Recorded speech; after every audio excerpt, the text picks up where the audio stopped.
प्रणाम सब गोटे के। हम मंजू मिश्रा आइ अहाँ सबके बीच एकटा महेशवाणी गीत लऽ कऽ प्रस्तुत छी। कोशिश करै छी अहाँ सबके नीक लागत।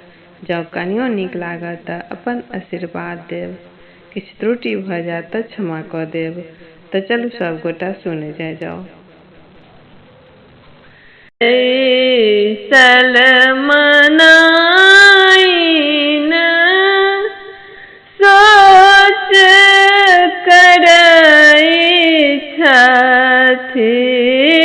शिव संग गौरी कोना रहती गे माई।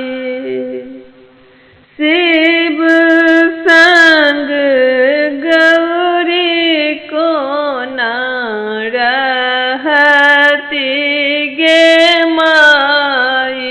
कैसल मनाइन सोच करई छथि शिव संग गौरी कोना रहती गे माई।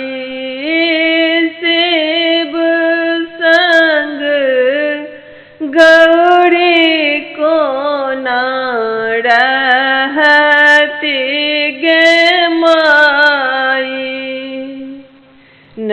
नहिरा में खाथिन गौरी खोआ मलाई। ससुरा में बेल पत्र चिबेथिन गे माई। ससुरा में बेल पत्र चिबेथिन गे माई। नहिरा में सुतथि गौरी लाल पलंग पर। नहिरा में सुतथि गौरी लाल पलंग पर। ससुरा में भुइयाँ लोटेती गे माई। ससुरा में भुइयाँ लोटेती गे माई। नहिरा में लगावथि गौरी तेल फूलेल।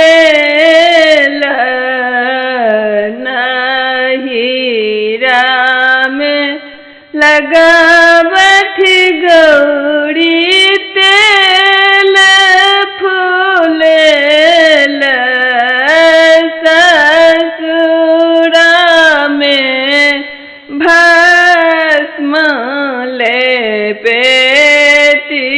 गे माई।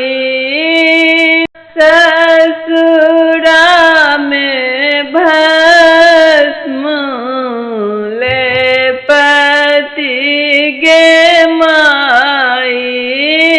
ससुरा में भस्म लेपति गे माई।